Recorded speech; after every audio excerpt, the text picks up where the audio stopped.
Olá pessoal, vamos para a nossa terceira aula. A gente começa ali o início do nosso fim, da nossa condução, do nosso tratamento, e a gente vai mostrar agora o depois do enxerto, né? Então a gente mostrou como o paciente chegou, como a gente conduziu, o que a gente teve que falar, o que a gente teve que alinhar a expectativa do nosso paciente.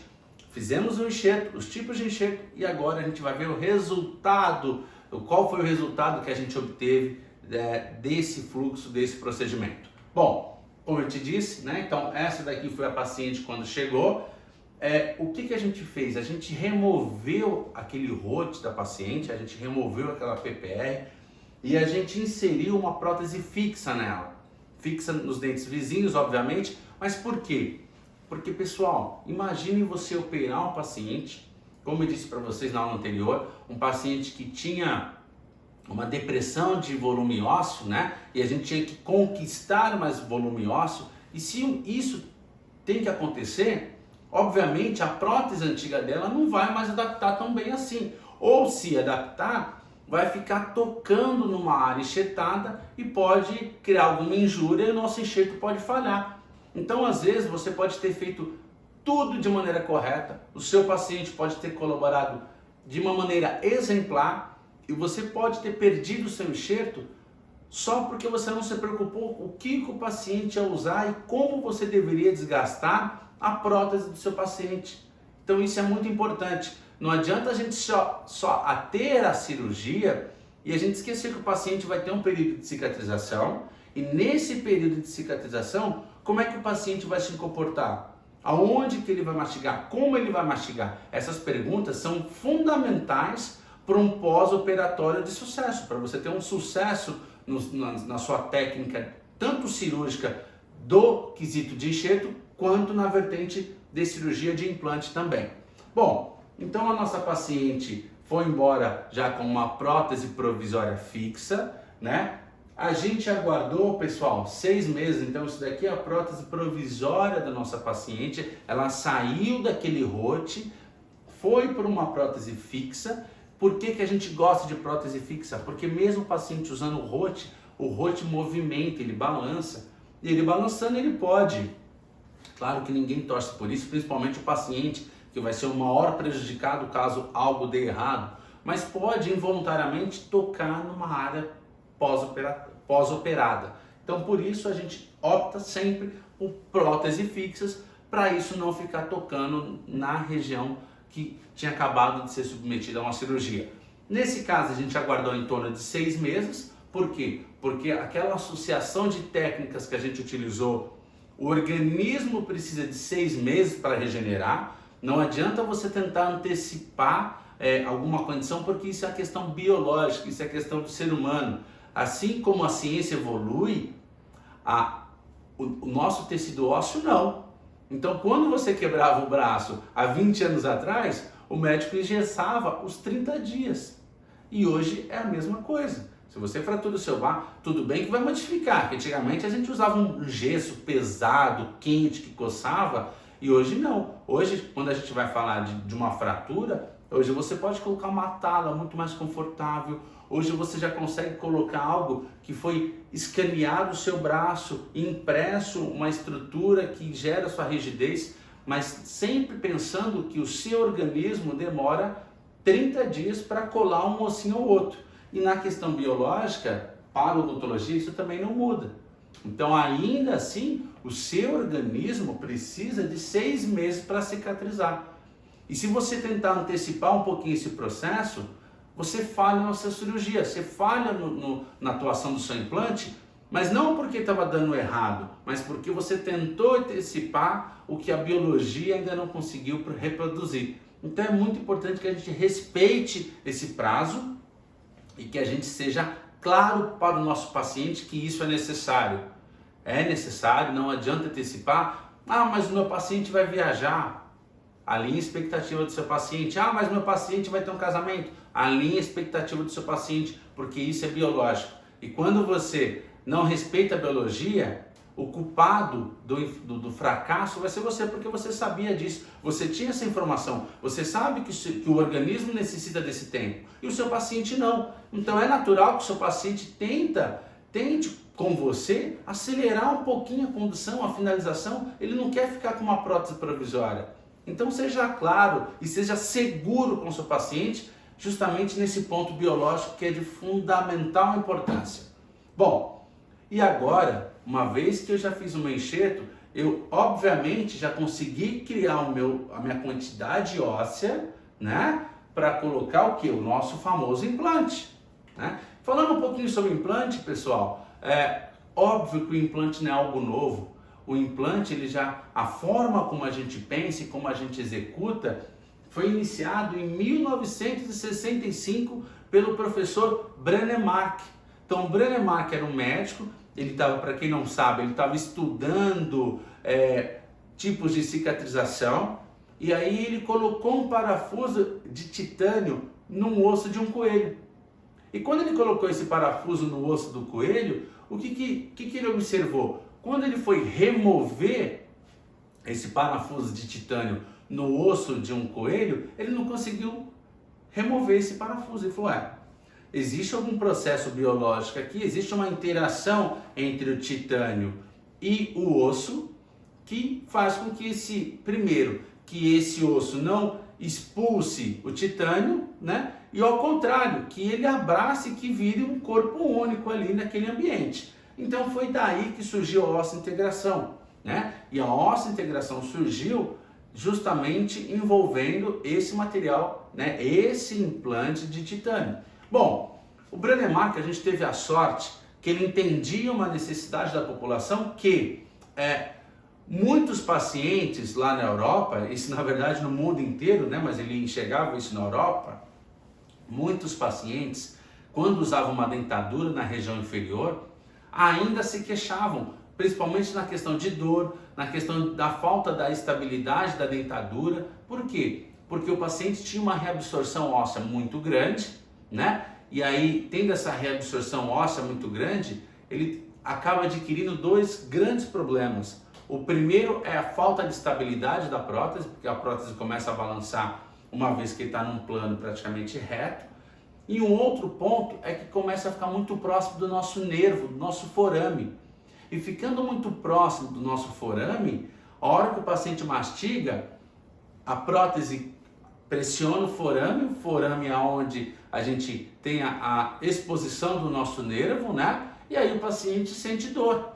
Então a prótese, o paciente mastigava, isso pressionava o forame é onde está a saída dos nossos nervos, né? do alveolar, e aí o paciente acabava sentindo dor. Então, diante disso, entendendo o que era o processo de osso-integração, o que ele pensou? Vamos colocar pinos de titânio na mandíbula dos nossos pacientes e por cima desse pino de titânio vamos colocar uma prótese.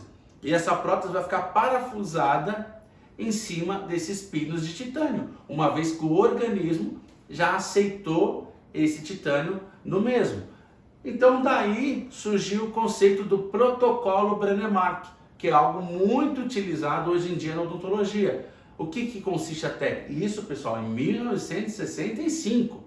Então foi quando se começou a fazer o protocolo Brånemark. Você colocava 4 implantes, e esses 4 implantes ficavam parafusados numa dentadura, e aí o paciente podia mastigar, porque aquela dentadura teria estabilidade justamente pela fixação do implante e não teria um incômodo doloroso justamente por conta de não pressionar aquela região próxima ao nervo do paciente, tá? E isso, na verdade, foi o Larsson, foi o primeiro paciente do Brånemark e ele viveu até aproximadamente 2006. Então, de 1965 até 2006, o primeiro paciente operado teve uma qualidade de vida muito superior e daí em si foi difundido a técnica do implante dentário, tá?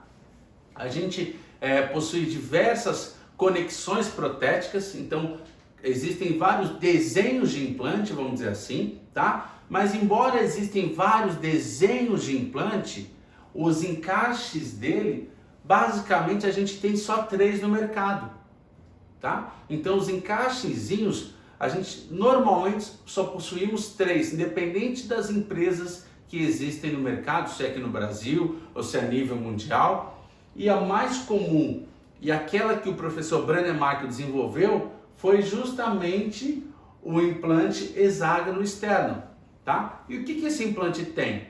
Aqui ele tem um corpo dele de titânio e no encaixezinho dele, onde vai receber o parafuso da prótese, ele tem justamente um hexágono, do qual esse hexágono vai evitar com que a coroa se movimente.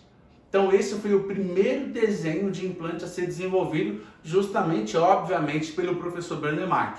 Bom, esses implantes tinham alguns problemas, né? Isso era identificado, e aí alguns profissionais desenvolveram uma outra técnica que é o mesmo hexágono, só que agora não ficava mais externo ao implante, ele ficava interno. Então a gente chamou de hexágono interno, né, um encaixezinho do nosso implante com o mesmo objetivo, evitar com que a prótese se movimentasse, tá? E também por uma série de questões mecânicas, né, a hora que o paciente vai começar a mastigar, ele exerce ali uma força mecânica em cima desse parafuso. E aí a ciência mostrou e comprovou que a gente precisava evoluir nesse ponto. Foi quando foi desenvolvido o implante Cone-Morse. Então o implante Cone-Morse, ele tem um encaixe que ele veio, na verdade, o encaixe Cone-Morse, ele não é um encaixe que um dentista desenvolveu. Isso é o mesmo encaixe, como se fosse um copo dentro do outro. Quando você pega dois copos de vidro, eles são iguais, quando você insere um copo ao outro, ele se fixa. E não é pelo vácuo, né? Todo mundo acha, é porque formou um vácuo lá dentro. Não é não. É porque a expulsividade dos copos são iguais. Então, a hora que você encaixa um outro, você não consegue soltar. E foi pensando nisso que esse conceito foi levado à implantodontia. Como que se pode se pensar, como pode pensar uma maneira que o paciente coloque ali a prótese, ou coloque ali o dente, e esse dente ao longo dos anos não se mova e nem se solte.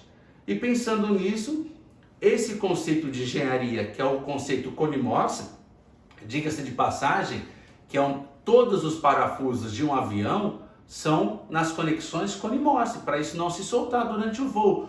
Todas as rodas de carro mais atuais, vamos colocar aí de 20 e 30 anos, também são no conceito Cone-Morse. Já pensou, você está andando de carro e sua roda escapa ali porque afrouxou o parafuso? Isso não pode acontecer. Então foi pensando nisso que desenvolveu a conexão Cone-Morse. E é, obviamente, a que a gente mais utiliza hoje em dia. Então aqui a gente tem a evolução das conexões, a gente tem um implante HE, a gente tem um implante HI, ou seja, o hexágono agora passou para internamente, por isso que a gente chama de HI, e a gente tem a conexão Cone-Morse. É justamente por ter a mesma angulação de parede, a gente consegue ter a resistência desses componentes e sem o risco de ficar soltando a coroa, ou de soltar uma peça de avião, ou de soltar uma roda de carro, tá? Isso é muito legal porque quando a gente começa a trabalhar com essa evolução, até a forma e a distribuição de força quando você morde, ela é diferente. Então a gente aqui observa no implante HE, a distribuição de força é muito na cabeça do implante. Quando a gente leva para o HI, ele melhora um pouquinho, mas essa área aqui central ainda sofre muito. E quando a gente leva esse conceito para o implante Cone-Morse, a gente tem algo muito interessante, porque é tão justa essa conexão, que quando o paciente morde, essa carga toda que acontece, ela é distribuída ao longo do implante. Então você tem uma conexão, né, um encaixezinho mais justo entre o implante e a prótese, te gera mais segurança para que não frature o seu implante, para que não frature ou afrouxe a sua prótese, tá? Então hoje em dia a gente sempre trabalha e sempre aconselha a trabalhar com implantes mais modernos, para que ao longo dos anos o nosso paciente não venha a sofrer algum prejuízo quanto a isso, né? E obviamente a empresa com que a gente trabalha tem uma gama de possibilidades muito extensa, né? Então a gente hoje opta por trabalhar com uma empresa que dá a possibilidade do cirurgião dentista escolher um implante de acordo com a questão óssea, com o volume ósseo, com a questão, até mesmo com a questão financeira, de implantes mais econômicos para implantes mais com uma tecnologia empregada maior e, consequentemente, um custo maior, mas com uma compensação biológica muito interessante. Então é muito importante você ter isso associado ao seu dia a dia, né? Uma empresa que tenha diversos recursos e diversas linhas de implante para que você consiga selecionar o melhor caso, né? Sem falar no tratamento de superfície que é aplicado no seu implante. Por quê? Porque lá atrás, quando o Brånemark descobriu como funcionava a cicatrização do osso, a osso-integração, na união do titânio ao tecido ósseo, ele descobriu o titânio puro, tá? Então, esse processo de cicatrização, como o titânio ele era só usinado, era um titânio liso, ele demorava em torno de 4 a 6 meses para cicatrizar. E hoje em dia, as empresas, elas aplicam um produto, né, na superfície desse implante, que, por exemplo, no caso desse implante específico, em 29 dias o osso já cicatriza. Então, em 29 dias, a gente já pode começar a fazer o dente do nosso paciente. Isso é muito legal, porque a grande maioria dos nossos colegas não utilizam desse recurso. Imagine só você como paciente chegar para o seu dentista e falar: doutor, eu quero fazer um implante. E aí você chegar, o seu concorrente fala: ó, você vai ter que esperar 6 meses, e você abordar para ele que em 1 mês você está terminando a reabilitação dele. Qual você acha que o paciente vai escolher? Aquele concorrente que leva 6 meses ou você que leva 1 mês, né, 29 dias para isso cicatrizar? Então é importante que a gente tenha noção do que as empresas estão gerando para que a gente trabalhe também a favor disso, né? E quem ganhe com isso também seja o nosso paciente. Então, como a gente havia dito, olha lá a nossa área depois da área enxertada, a gente reabre o nosso paciente, a gente remove aquelas telas, né? E a gente observa aqui, ó, o ganho ósseo que a gente teve. Então, aquele volume que tinha uma concavidade, agora ele já está mais exuberante, já está em um volume muito mais confortável. E uma vez que eu tenho esse volume, aí eu faço a inserção do nosso implante, sempre pensando no posicionamento correto do nosso implante, tá? Então, se você ganhou osso, mas você posiciona o seu implante de maneira incorreta, você começa a ter um problema protético futuro. Então, sempre pense na posição correta do seu implante. Qual deve ser a posição correta do seu implante, tá? E a gente tem uma série de recursos. A gente pode fazer isso planejado e a gente pode colocar isso à mão livre, né? Então, nesse caso aqui, só um exemplo, obviamente que não é o mesmo caso, mas nesse caso em si, a gente fez como funciona a instalação do implante. A gente faz o furo do nosso osso, né? Inicia a nossa perfuração e a gente vai alongando essa perfuração. Por quê? Porque a gente tem que colocar um implante um pouquinho mais largo. Então, a gente faz um furinho pequeno e a gente vai ampliando essa perfuração, né, que a gente chama de fresagem. Então a gente vai fresando ali o nosso osso, né, olha lá, a fresagem do nosso osso, e aí sim a gente faz a instalação do nosso implante. Então olha lá, uma vez que eu fiz o furinho do meu osso, eu vou colocar o nosso implante para que esse implante cicatrize, né? E o implante que a gente usou foi um implante que cicatriza em 29 dias. Então em 29 dias a gente reabilita o nosso paciente, tá? E se por acaso você tiver um pouco de dificuldade e não tiver tanta habilidade cirúrgica para fazer esse processo, que realmente não é tão simples assim, você conseguir colocar o seu implante numa posição tridimensional correta, hoje a gente já tem um recurso e é o que eu vou apresentar para vocês na live dia 22, que é o recurso da cirurgia guiada. Então o que a gente faz? Depois eu vou explicar isso para vocês, dia 22 eu vou explicar como é que funciona isso, mas é exatamente isso daqui, ó. É você ser condicionado a só furar naquela posição. E isso traz uma experiência para o nosso paciente muito confortável, né? Primeiro que isso muitas das vezes não exige abrir um retalho. Então você não precisa muitas das vezes nem cortar com bisturi, nem suturar o seu paciente, justamente pelo furinho tão pequeno que você gera. Então, se por acaso você tem um pouco de dificuldade em desenhar a posição, encontrar a posição tridimensional correta do seu implante, saiba que a gente já tem esse recurso aqui, que é a famosa cirurgia guiada. Você planeja isso antes, o laboratório, né, que a gente chama de laboratório oriundo da radiologia, o Planning Center, né? Então ele pega a sua tomografia e faz todo o planejamento do seu implante e te manda uma guia da qual você vai ter simplesmente esse tipo de trabalho. Você já não está mais preocupado com a posição tridimensional do seu implante. Você já não está mais preocupado o quanto que vai sangrar a sua cirurgia. Você já não está mais preocupado quantos pontos você vai ter que dar no seu paciente. Então isso é algo que vem ganhando muita força e que eu vou apresentar para vocês lá no dia 22. Né? Bom, então como eu disse para vocês, a gente optou nesse caso em trabalhar com a mão livre, então a gente inseriu o nosso implante com a mão livre, né? Então tá aqui, esse daqui é um item muito legal que são os posicionadores dos implantes e aqui os nossos implantes já instalados na boca do nosso paciente. Então colocamos aqui 5 implantes e agora que a gente colocou esses 5 implantes, aqui a gente observa a cicatrização do nosso enxerto, né? E agora a gente vai para a nossa finalização protética, que vai ser na nossa 4ª aula. Beleza? Vamos lá?